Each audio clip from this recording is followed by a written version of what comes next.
هی گایز، خوش اومدیم به یه ویدیو دیگه اینجا تو لجنز.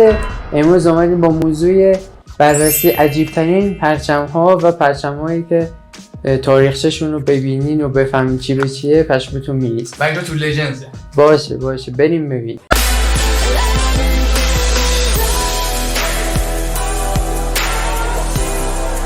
اولین پرچمی که میخوام بهتون بگم که عکسش هم میبینید پرچم نپاله که تنها پرچم دنیاست که 4 ضلعی نیست، همونجور که میبینید 2 تا مثلثه و اینکه البته قدیمی ترین پرچم رسمی دنیا هم هست. واسه همین میشه گفت شاید مثلثی، چون موقعا شاید هنوز مثلا نماد اینجوری همه با کشور و مستطیلی باشن نیومده. اتفاقا من داشتم دقت میکردم این پرچم دقیقاً شبیه اون پرچم قدیمی هاست همون دیگه تو دوره جنگ. آره واسه همین که قدیمی ترین هم هست و همون شکلش هم حفظ کرده. و اینکه یه بنی آبی داره، یه قاب آبی که دورش پرچم می‌بینین که اون هارمونی و صلح و یادآور بوداه. پرچم بعدی که پرچم در نوع خودش جدید و جالبیه، پرچم کشور موزامبیکه. اولین پرچمیه که یه چیز مدرن توشه.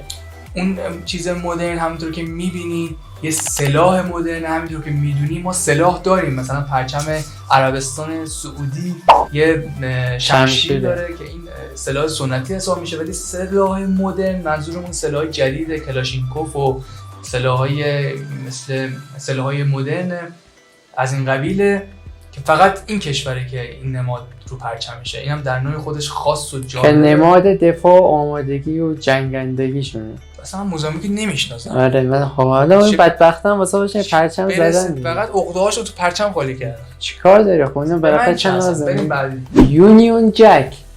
شاید مثلا این کشور رو نشناسین ولی این کشوری نیست، این نام یه پرچم انگلستان یا همون بریتانیا کبیر که ملکش هم ملکه الیزابت دهم 20 بلش تو سال 1801 این پرچم شکل گرفته که این پرچم نماد بریتانیای کبیر شده که شامل 3 تا کشور انگلیس، اسکاتلند و ایرلند، که هر کدوم از این خطایی که میبینین مال نماد یک کشور. مثلا اون خطای قرمز که میبینین مال اسکاتلند.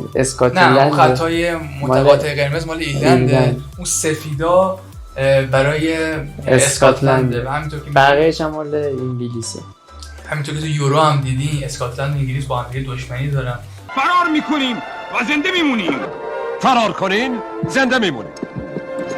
دست کم مدت ولی چند سال بعد توی رخت خواباتون میمیریم. میتونن جان ما رو بگیرن ولی آزادی ما رو هرگز.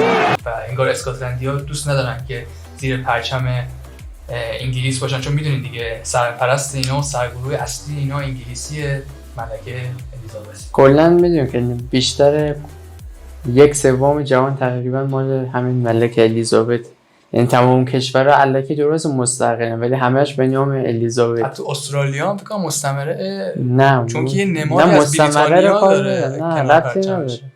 این پرچمی که داریم میگیم تنها پرچمیه که اجازه داره بعضی وقتا رنگاشو جابجا کنه. همینطور که تصویر پرچم کشور فیلیپین رو میبینی، این کشور اجازه داره که در مواقعی که جنگ میشه جای قرمز و آبی عوض کنه. قرمز میاد بالا، آبی میاد پایین. چیز باحالیه. فکر کنم مثلا نماد جنگ.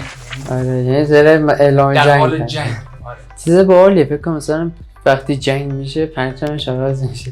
به شکل جنگی در میاد. مثلا ایران هم فکر کنم مثلا قرمزش بیاد بالا، سبز بیاد پایین مثلا جنگ. پرچم بعدی که مستطیلی نیست پرچم سوئیسه که تنها پرچمیه که بجز واتیکان، البته واتیکان سوئیس تنها پرچمایی هستن که مربعی هستن و مستطیلی نیستن. یه پرچم بهتون معرفی کردیم که مستطیلی نبود، پرچم نپال. بقیه همه مستطیلی بودن. دایره‌ای که نداریم، 2 تا مربعی داریم که سوئیس و واتیکان.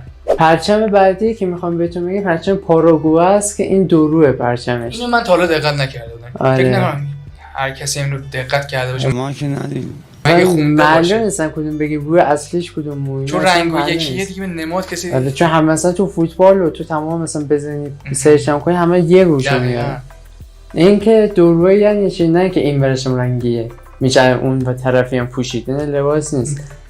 اینه که این طرفش نماد پاراگوئه است ولی اون طرفش وسطش نماد یه شیریه که از این میله وایستاده و داره میره بالا. آره. رقص میله. نه اینا نه، یه شیری با یه میله و یه جمله واسه پاراگوئه و این حرفا. کلاهی هم داره.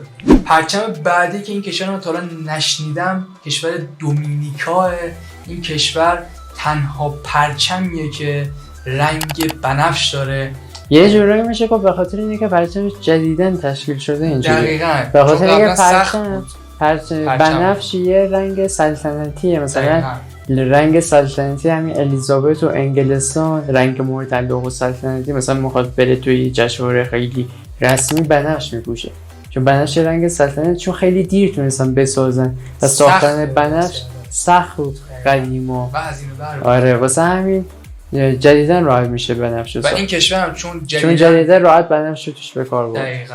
و اینکه 10 تا ستاره داره در وسطش، همونطور که میبینین نماد 10 تا بخش این جزیره است. رنگ زردش نشان دهنده ساکنان بومیشه، سیاهش هم نماد خاک آذرخیزشه و سفیدش هم نشانه آبهای تمیز این سرزمین. پرچم عجیب بعدی که میخوام بهتون بگیم مال سیشله که پرچم دارای نواره اوریبه. همه پرچم‌ها یا مثلا عمودیه یا مثلا افقی یا مثلا مورب اینجوری میزنه، ولی هیچی نیست اینجوری انحنایی این رنگین کمون بزنن که پرچمش همونجوری که میبینید رنگین کمونیه.